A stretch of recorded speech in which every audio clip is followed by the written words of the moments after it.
stay there, and they say yeah, and they stay there. Okay, yeah, that was my little intro. I can't dance. I'm uh, Team Rhythmless Nation, but that is my official celebration song.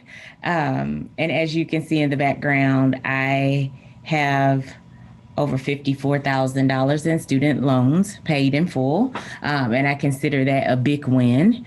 And I promise to share elements of my journey with the Black girl community, and then friends of mine from school that I went to college with, and to family members and just people that I know, my Facebook friends. I promise to share a bit of my journey. And so I am going to get into that now. So I just hope to be before you just a little bit, maybe 20 to 30 minutes to just go over like what I went through and how I did it, so to speak. So I'm just going to jump in now. I'm going to share my screen so that you can see. I have a little slide deck here. Can you see that? Um, get into present mode. And this is, yeah, my journey to student loan forgiveness, navigating the temporary expanded public service loan forgiveness program. So I have a brief agenda that I want to make sure so I can keep myself on course. I want to first jump in and share just a tiny bit about my background. Talk about the debt that I had once finishing school, which was $82,000. I want to talk about the rules of the Public Service Loan Forgiveness Program. I want to talk to you about some confusion that I had during the process, and then some clarity that I finally came to, or I thought I came to. And then I want to move into like my excitement about the temporary expanded program. And then finally, like, listen, I got time today is the phase that I figured that I finally reached, because I was just really getting the runaround a lot. And so I just decided to like really hone in and focus my attention on this thing. And then of course, finally getting to a breakthrough. And I'll talk about some next steps as well. So background, these are some pictures of me. I have some pretty meager beginnings. This is me and my mom. But at a certain point in my childhood, I wound up spending some time in foster care. And it was just, it was a rough time, but I definitely got through it. And it was by and large through the help of some mentors that I had who told me that I could be anything and go anywhere. And so it just really inspired me to go off to college. One of my teachers in particular, her name is Mrs. Blaine. There she is. She's pictured with me once I finished up my master's degree. I wound up leaving. My hometown is St. Louis, and I wound up leaving St. Louis right after graduating from high school because one of my mentor, Mrs. Blaine, got me involved in a program called Upward Bound, got me inspired about going to college and all of those things. And so I did have aspirations to go to Spelman. But I followed a dumb boy to a state school in Missouri called Central Missouri State University. That's where I went for undergrad and graduate school. It's now the University of Central Missouri. And of course, as you can see, that mentor is still a part of my life. She was with me on my wedding day. She was with me on my graduation. We still keep in touch quite often. And there's me and my mom after I graduated from undergrad, where I have on my Zeta stole there. And this is up top, this picture of me sitting next to one of my very close friends, Tanisha, when we got our masters together. And so we were going to get hooded that day. So these are just some of those steps, and just so much promise was a part of, graduating and getting out into life, because everywhere that I looked, and all of the things that I heard about receiving a college education, offered you um, this way into the American dream. And it's hard to come by the quote unquote American dream when you are straddled with thousands and thousands of dollars in debt. And so on that first slide, I did say that I did finish school with about $82,000 in student loan debt. $20,000 of that student loan debt was through a program here in St. Louis called the St. Louis Scholarship Foundation, and they granted interest-free loans to students. And I wound up actually paying that loan off pretty quickly. It took me like 4 or 5 years on a steady payment plan with no interest, and I was able to knock that debt down. However, the debt that I had in the amount of over $62,000 in debt, that really did stay with me uh, forever. Pretty much, it was trying to stay with me forever until I learned about this program and got serious about getting the debt off my back. And so when I graduated in 2005 with my master's degree, they did sit me down in a room. There was a VHS tape, seriously, like one of the TVs on the push carts. And they put me in this room, they turned the TV on, and they showed this little film about student loan debt and what it meant to be graduating and how important it was to not default on your student loans. And they said it multiple times through the throughout the video: do not default on your student loans. It's as if they were trying to like put me in a trance and make me realize, like, don't default on this. We want our money back.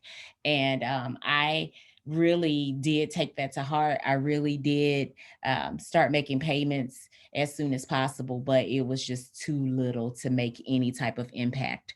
And so, like I said, graduated in 2005. By 2007, the Public Service Loan Forgiveness Program was introduced by the George Bush administration.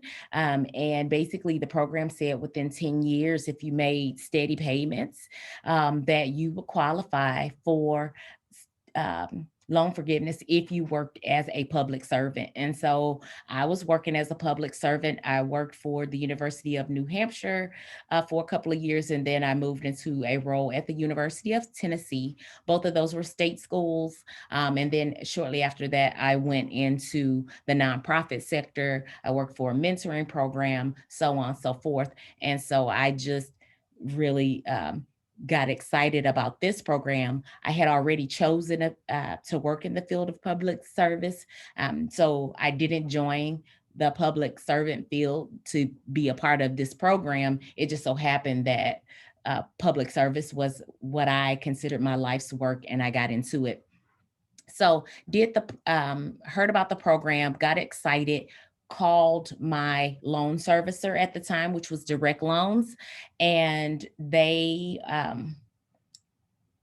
just kind of took the wind out of me pretty much when I called excited about the program, saying, okay, I'm a public servant. I work for this agency. I think I am a candidate for this program. The woman on the other end of the phone literally said to me, oh, we shouldn't even be having this conversation because you need to make 120 payments. Then after you make those payments, then you come and apply for this program. And so I got off the phone with her saying, okay, well, I'm making my payments and I'll get back in touch with her 120 payments from now.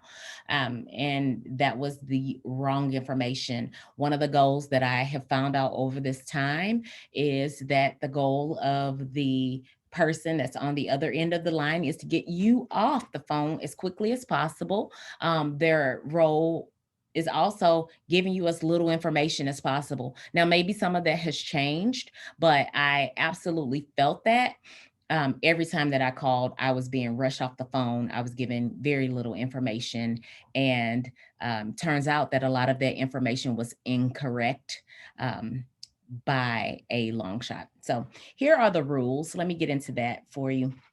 You have to be employed by a U.S. federal, state, local, or tribal uh, government or a not-for-profit organization. You need to work full-time for that organization. You have to have direct loans. Some people have different types of loans, so Perkins loans and other loans like that. You might have to work on getting those consolidated to be a part of this program. And then you have to repay your loans under an income-driven repayment plan. Income driven. And so at the time of my graduation, I was automatically put on a payment plan called the graduated plan. And when I talked to that lady who told me to just make my 120 payments, never did she mention anything about me being on an income driven repayment plan. See, she wasn't tasked with helping me do it, do the program properly. She was just trying to rush me off the phone. And so that was the piece that I was missing. And then, of course, you need to make those 120 qualifying payments.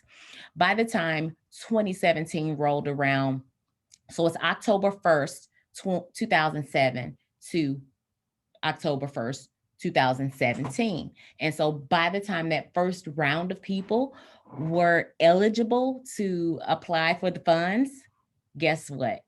Only 661 people out of over 54,000 people who had applied received forgiveness. Just think about that for a second. So you got 54,000 people fill out an application for something, and only 661 people receive that. Okay, something's fishy about that. That's by design. I don't know. I don't even know what the percentage is. I was not that great in math, but that percentage screams very, very low. So between 2007, I guess starting in 2007, my servicer was Direct Loans.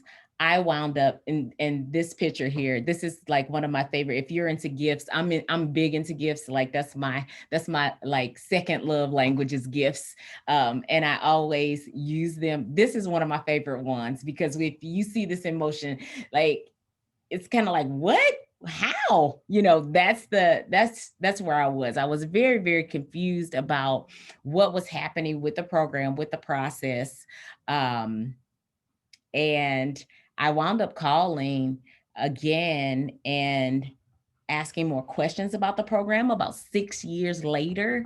And I was told, sorry, you're on the wrong program, payment plan. You will not be eligible for this program unless you get on the income driven repayment plan. And then you can start from here, making those payments on the correct payment plan. And then you can qualify. So that was about 2014 when I heard that devastating news where I was kind of like, what?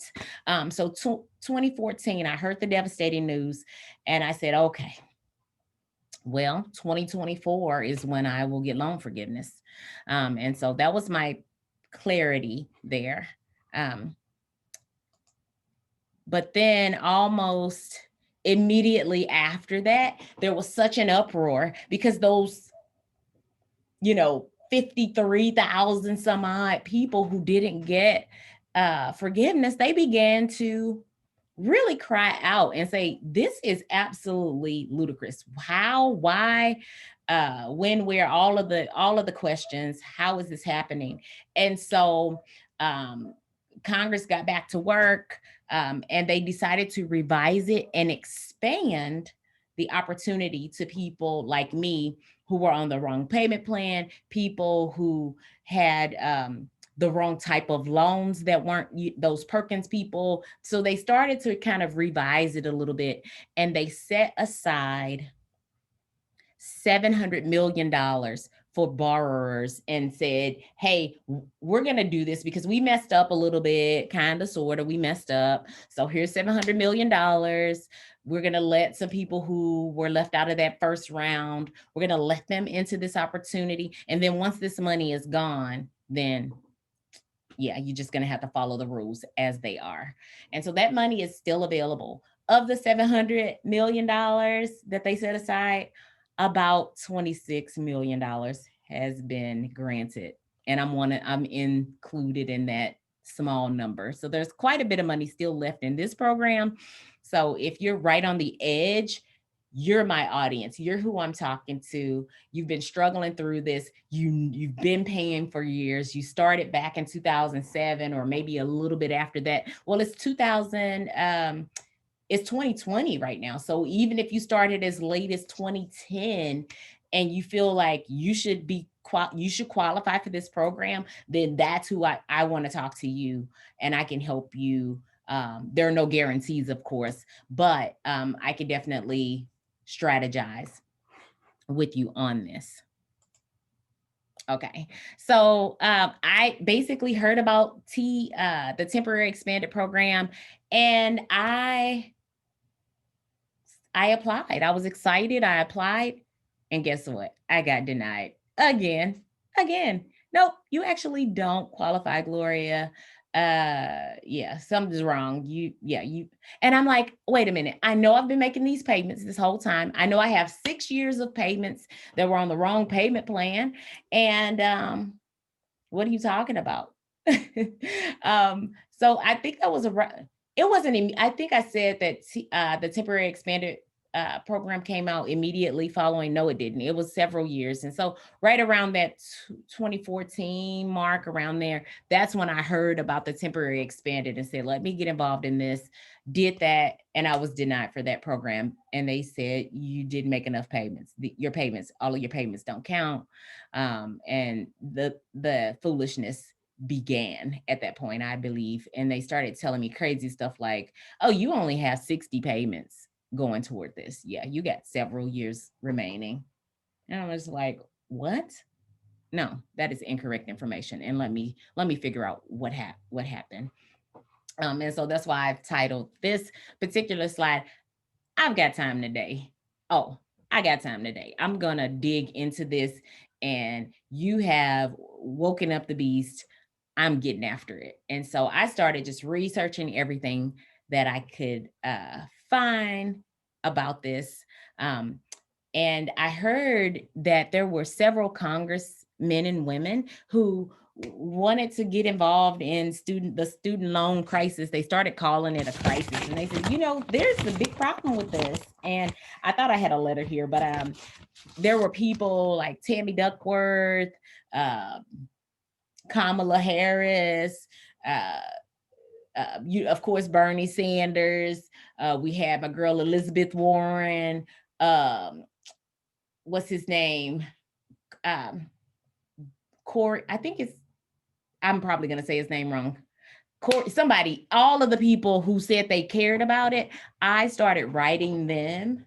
I knew they were not my congressmen and women, but I wrote them anyway because they said that they cared about this. And so, of course, I started getting letters back from them. They started saying, hey, you need to contact your own Congress. You need to contact your congressman in your area. And so that they can get this stuff done for you. But I just wanted to create a paper trail. I just wanted my name out there. So I sent letters to everybody. I didn't care. You live in New York, so what? I'm talking to you. I want you. Do you hear me? I'm Gloria. I live in Missouri, and I need these loans forgiven. So I did that, and I got a few responses back. So I have that. I have some of the letters I actually saved. And then another thing was, contacting my own local folks was a part of it. And so I needed to contact my own senator. And so I have a link here. And this takes you to a page. So you just kind of drop in, contact your senator. And so since I'm in the state of Missouri, you can scroll down here and be able to get a look at who you're working with. Now, while I'm working, trying to reach out to my senator, I'm still contacting the people at the loan servicing company. I did find out that I needed to transfer my loans to Fed Loan, and that Fed Loan was going to be the new loan servicer taking care of all of this. And so I had to transfer my loans. I think at that time, my loans had gone from a company called Direct Loans over to Ed Financial. So I was paying Ed Financial a bunch. And then I had to move my loans over to, why can I find my guy in here? I had to move my loans over to Ed Financial for them to do the count. Now, this is Roy Blunt. He's kind of on the other side of the state, but Cory Booker was the other one that I was talking about. I wrote him and he did send a letter too. But I'll just click Roy so you can see his page. If you go to your person's page, it'll, have something like, hey, contact your senator. And so, I want to contact Roy.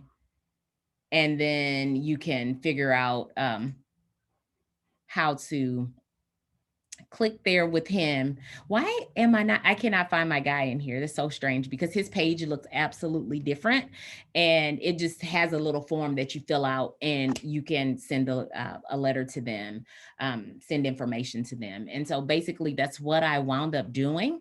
And then I did that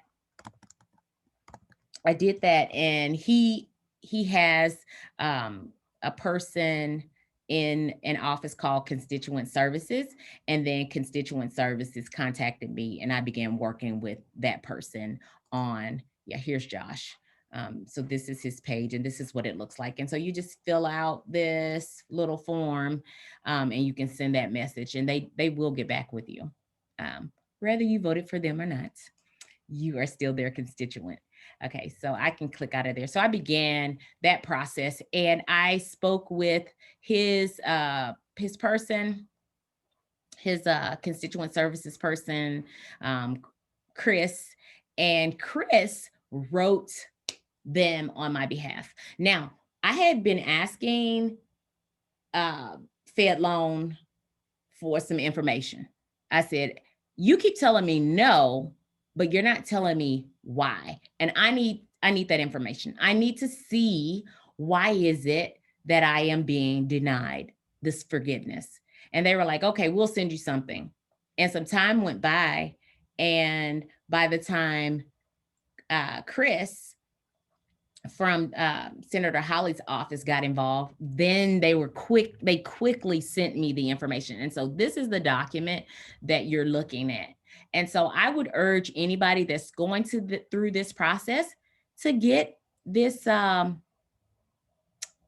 payment history. Contact Fed Loans and tell them, hey, I need a payment history. I want to see everything. And what they did on this payment history, they put in how much was due, the date I paid it, how much I paid, if it was eligible under the TEPSLF program, if it was eligible under the TEPSLF program. And then they told me why. That was the clincher right there. That was the clincher, the why. Okay, I made all of these payments. You see this form, you see this. Oh, I got buku payments, page after page after page.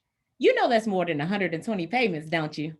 I made all those payments, but not all of them counted. Why not? And so once I got that, then a part of I have time today, I took all of their information and I organized my own spreadsheet. Here she comes. Boom. And I typed out every single thing. It took me days to put this thing together.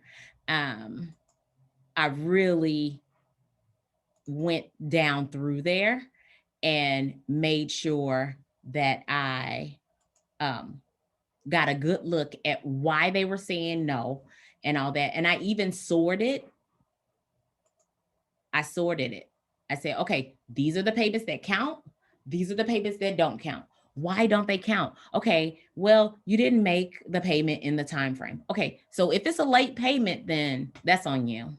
So late payments, on me. I couldn't argue about the late payments. But payments some of my payments, they said, actually, you didn't make the full installment amount. So like here, on January 7th, 2011, I made the amount due was $216.14. Well, I made a payment of $205. Why did I make a payment of $205, which turned out to be $11 less than what the amount due was? Well, my billing statement from my loan servicer said $205. So I paid $205, so on and so forth. So long story short, I had about 30 payments that were either a dime, some were 80 cents, some were $3, some were $10. It was wild, how some of these payments did not count. And I was just saying, excuse me, why? This is crazy. Um, and we pushed and pushed some more. And eventually they began to say on their website that you pay the payment that's shown due, then that counts as a payment. So they went back, and there were 3 years worth of payments of mine that they personally were trying to throw out, and they went back and they said, yes, these are now okay. Um, some more payments that didn't count for me were payments that they said, oh, you were on forbearance. And I was like, when? I didn't sign up for a forbearance. I sent you money that month. How? So there were 4 payments of mine that they said, this is you were on forbearance. And I said, that couldn't be. But anyway, it was just some type of technical error on their end, and I was being penalized for it. And it was very clear that they didn't have all of their paperwork in order. So what I had to do was have my paperwork in order. And so every time I called, then I took down the number of the person that I was talking to. I took their name down. I documented what time I talked to them, date, how long the conversation went, and everything. And so the next time I call back, I could say, well, I talked to Sarah, number 40635, and she said blah, blah, blah, blah.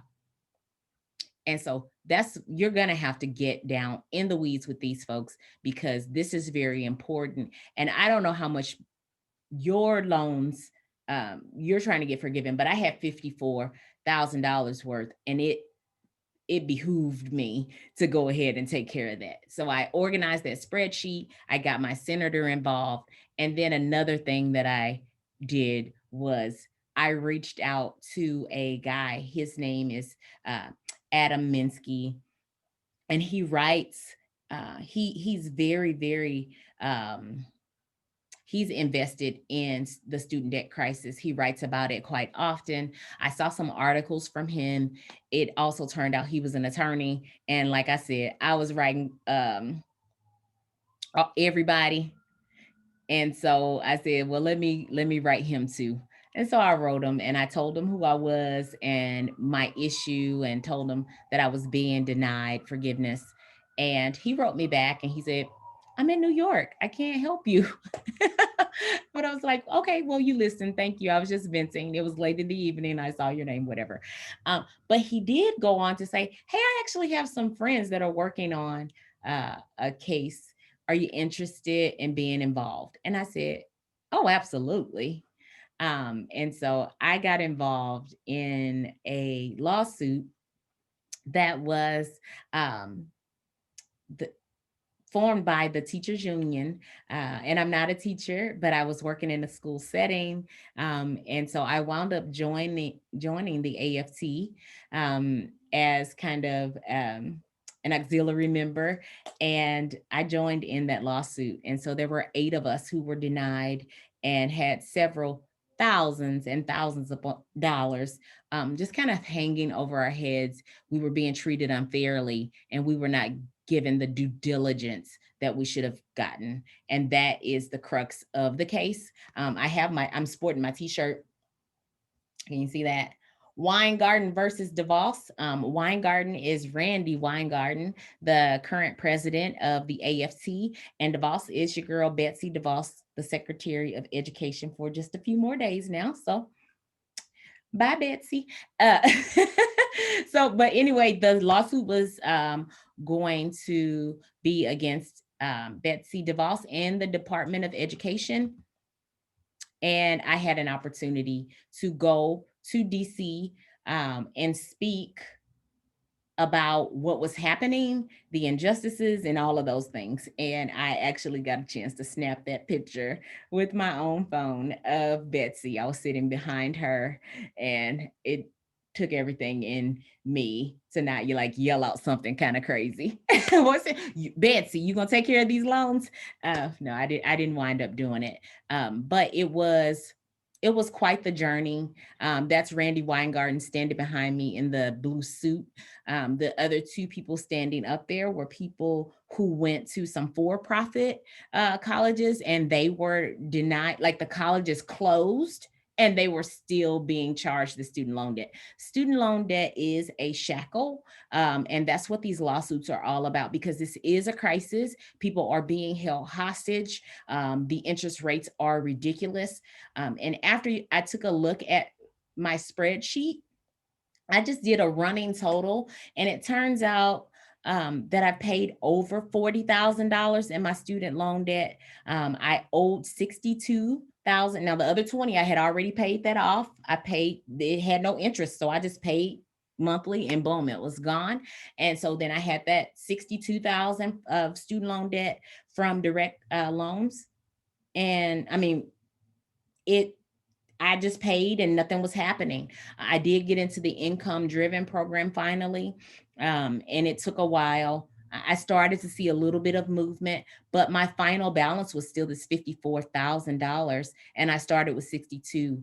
And it basically looks like I've only paid like $8,000 in debt when that is not the case. And so this can't be. And that's why I felt that the lawsuit was pertinent.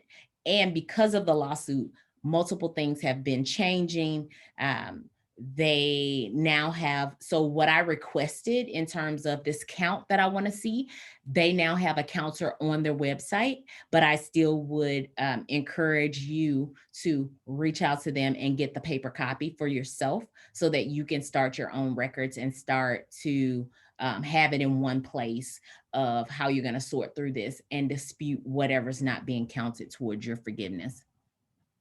So then I finally had that breakthrough. I posted it on my Facebook page. I just posted that picture like $54,537.65 paid in full. I finally got the notification from them that my loans had been discharged. Um, and then also, sadly, I am no longer a plaintiff in the Weingarten versus DeVos case, but the attorneys and that team are still fighting for forgiveness for the rest of us, for the rest of you all that are waiting in the wings. And I told them that I would be at their service at any moment if they need me to do anything, because I am still devoted to this.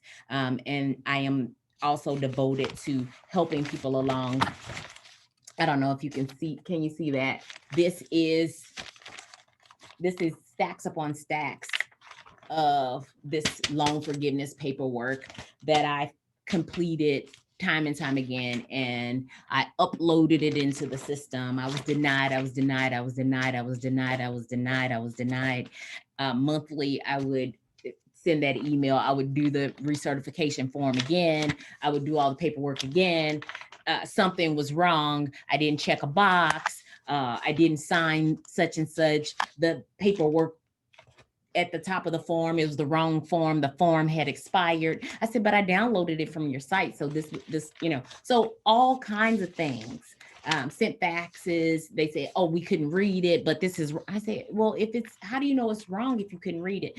All kinds of stuff was happening, but I remained diligent. And the goal is for this process to become a lot easier, because they made a promise and we made a promise, and we're holding up our end, and they need to hold up their end. So I am very, very thankful for that breakthrough, and I'm waiting to make myself of service to others who want to get through this process.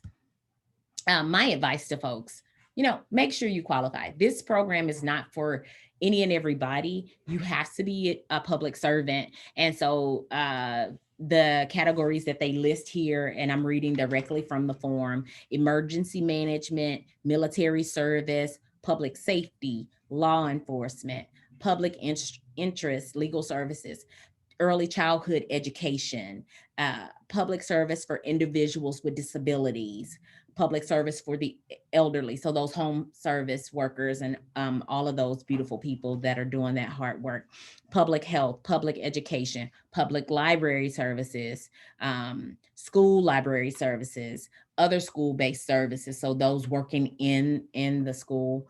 And the those are the categories that you have to, so you have to make sure that you qualify.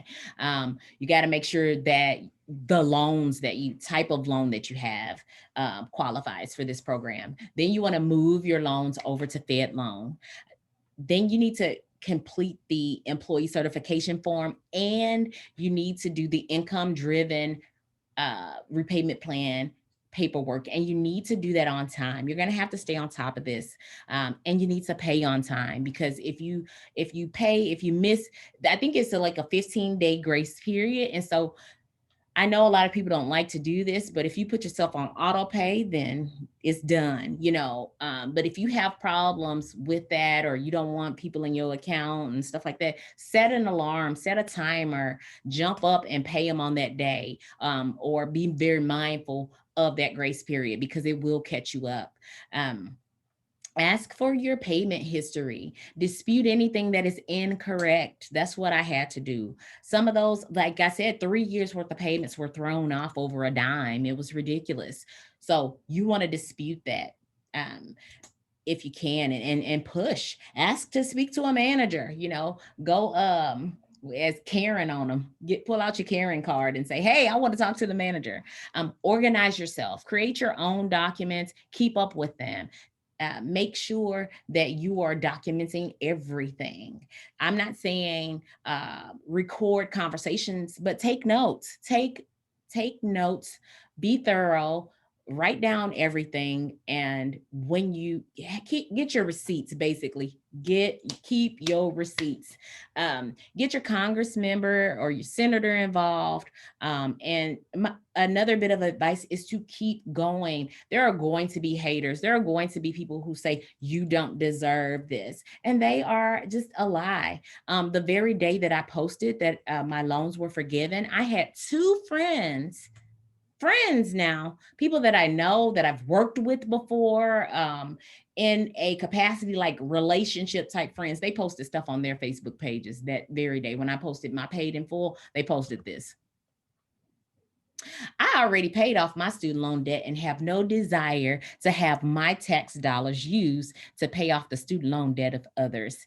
And this is what this was a little snippet that she put up on her page from this guy, Dan Crenshaw. When you say cancel student debt, you're saying to a minority of people who had the advantage of obtaining a degree should have their debt paid off by hardworking taxpayers, 2/3 of whom don't have degrees themselves or already paid their own student debt off. This is immoral. Okay, I know you ain't talking about immorality. Anyway, this got under my skin that day, and I had some side conversations with these folks. Another person that I was just like, really? You want to play? Put this up on their page. The student debt crisis solved. You took out a loan to pay it back. Okay, so yeah. So I got into that as well. For people like myself, and I know many of you that are watching this are in the same boat, you have been paying. You have paid. I paid over 40 grand out of my pocket over the years, and it was not doing me any good because of the way that the system is set up. You are not crazy, and you need due diligence under the law, and you're a servant to the people, and so you do deserve this, and so don't let anybody tell you differently. My help. So I said I promised everybody I was going to do this little webinar to go over what happened, how, when, and why. But for my private help, I am interested in working one-on-one with folks for a nominal fee. I mean, time is money. It wouldn't be like an excessive amount, but like an hourly rate of talking to people, looking over paperwork with you, organizing, talking to loan service reps, engaging your elected officials, and then of course offering moral support, because we need that going through this process. So if you're interested, you can reach out to me. You can hit me up on Facebook, and we can do an hour or two together to work through some of your stuff. Help you get yourself organized, because that's what's going to get you through it. And I say my why. These are my two babies, my husband and I, Kevin. We're going on 14 years of marriage coming up this May, and these are our babies. And they're not going to have any college debt. They're not on my watch. No, nope. It's done.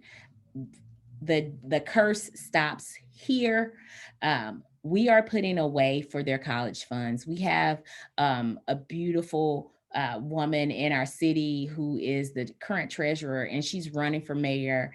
And she's just brilliant, and she leads with just thought, and she considers people, which I think is a beautiful thing. And she started a program for kindergartners. She just gave them $50, and it's in a little savings account, and parents can add money to that. And so we have money being deducted from our pay going into those. And of course, now that these loans are gone, we will be able to contribute more. Half of the birthday money they receive goes into that. And so by the time, and my son is in first grade, my son is Evan. He's in first grade. My daughter is Dylan. She is in the third grade. And by the time they are seniors, they will have a nice little lump sum of money that they can use on their education, and they won't have to take out loans. Now, if they get extravagant trying to go somewhere, and do the most, that will be another story. But we will have enough for them to go to a state school and receive a quality education, and or a trade school, and or community college, whatever they so choose, to further themselves after they graduate, and they won't have to do what mommy did. Want to give some shout outs. I talked about my just amazing and adoring husband, Kevin, who stayed with me through the whole process. Every time I was frustrated, every time I was angered, I was in his ear, and I was talking his ear off into the night. And he just really listened, was very patient and very supportive. So I want to shout him out. I want to shout out Daisha Kennedy. I don't know you personally, but I just believe that you starting this page, like the Broke Black Girl, it is very inspiring. There's brilliance among us. There's beauty among us, among Black women, and we are empowering each other in that space on a daily basis. When I got a new vehicle, people gave me sound advice. I see people getting tips about home ownership, the whole thing. And it's just a beautiful space. And so I thank you for that. Adam, all the way in New York, who just said, okay, well, I'll talk to you for a minute, and connect you to some of my friends. And one of his friends, her name is Maggie. She was one of the attorneys, so I want to shout her out. The attorneys and that whole team, they really embraced us, especially when we came to DC, and they just provided fun for the kids. They flew us all out. We got flued out, y'all. They provided fun for the kids and just a welcoming space, and they were with us along the way as we spoke before. Some important people did lots of interviews, and talked about this because we want to highlight this. And so I appreciate everybody. My friend that I was sitting next to at my graduation, Miss Tanisha, she's pushing forward too. She's been she's a public servant as well. And we're gonna get you're gonna get yours. You're gonna have your big sign in the background too. I love you. To all of my friends, family members, everybody that supported me, I just want to say thank you. And for those that are waiting in the wings, I am rooting for you. And if you need my help, you want to reach out, like I said, hit me up, and I got time today. Thanks.